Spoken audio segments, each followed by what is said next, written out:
بسم اللہ الرحمن الرحیم۔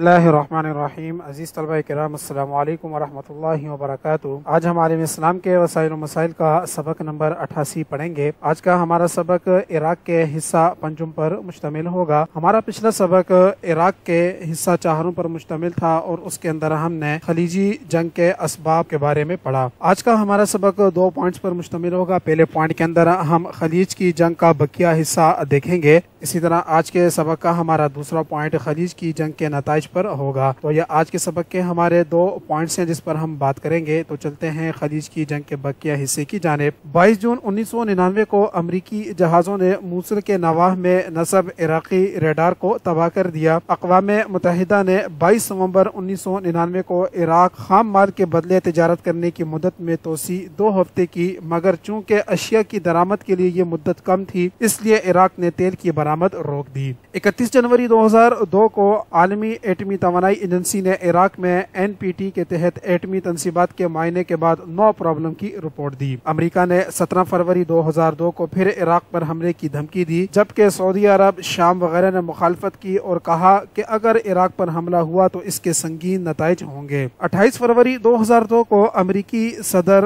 جارج W بش نے عراقی صدر صدام حسین کا تختہ الٹنے کے لیے ایک خفیہ معاہدے کی منظوری دی۔ 20 مارچ 2002 کو برطانیہ نے وزیر خارجہ جیف ہون نے کہا کہ برطانیہ اس صورت میں عراق پر ایٹمی حملہ کرے گا اگر عراق نے اس کی افواج کے اوپر مہلک ہتھیاروں سے حملہ کرنے کی کوشش کی۔ 27 ستمبر 2002 کو 1991 کی خلیج جنگ کے دوران کویت سے عراقی افواج نکالنے کے عوض امریکہ نے جو کردار ادا کیا، اس کے عوض سعودی عرب نے امریکہ کو $80 ارب کی عظیم رقم دی۔ 9 اکتوبر 2002 کو امریکی برطانوی طیاروں نے شمالی عراق کے صوبے نینوا پر ہتھیاروں سے حملہ کیا، جس کے نتیجے میں 4 افراد شہید اور 10 زخمی ہو گئے۔ نیز 12 اکتوبر 2002 کو امریکی سینٹ نے بھی اتحادی طیاروں کو عراق پر پھر بمباری کرنے کی اجازت دے دی اور 13 اکتوبر 2002 کو عراق کے خلاف طاقت کا استعمال کرنے کے لیے امریکی فوجی افسروں کو خلیج روانہ کرنے کا حکم دیا گیا۔ 20 اکتوبر 2002 کو عراق میں انتخابات ہوئے جس میں صدام حسین کو دوبارہ 7 سال کے لیے صدر چن لیا گیا۔ اس نے اس خوشی میں قاتلوں کے سوا تمام قیدیوں کو رہا کر دیا۔ 23 اکتوبر 2002 کو عرب لیگ کے سیکریٹری جنرل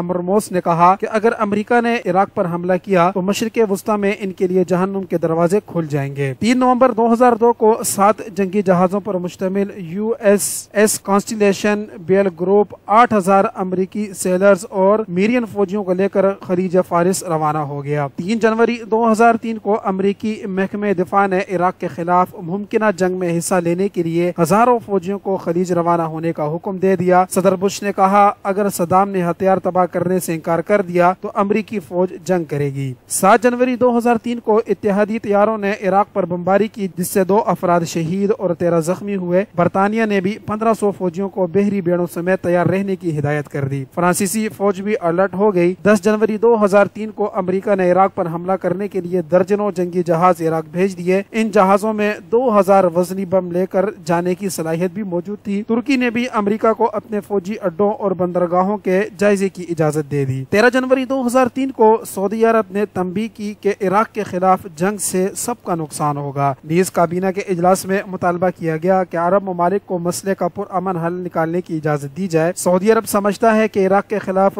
جنگی حملہ کرنے اور جس پر حملہ کیا جا رہا ہے دونوں کے لیے نقصان دہ ہوگی اور مسلمانوں کو اسلام مخالف مہم کا مقابلہ کرنا ہوگا۔ 17 جنوری 2003 کو عراق کے صدر صدام حسین نے خبردار کیا کہ اگر امریکہ نے حملہ کیا تو عراق اس کا پوری قوت سے جواب دے گا اور یہ حملہ امریکہ کے لیے خودکشی ثابت ہوگا۔ نیز اپنے وطن کے دفاع کے لیے کوئی کسر نہیں چھوڑیں گے۔ اگر اللہ تعالیٰ کی یہی مرضی ہے کہ ہم جنگ لڑیں تو دشمن کو بھاگنے کا موقع اور راستہ نہیں دیں گے۔ امریکہ نے کہا کہ اس کی پہلی ترجیح صدر صدام حسین کو اقتدار سے ہٹانا۔ روس نے کہا کہ اسلحہ انسپیکٹروں پر امریکی دباؤ قابل تشویش ہے۔ 22 جنوری 2003 کو عراق نے امریکہ کے ایک جاسوس طیارہ مار گرایا۔ یہ طیارہ کویت سے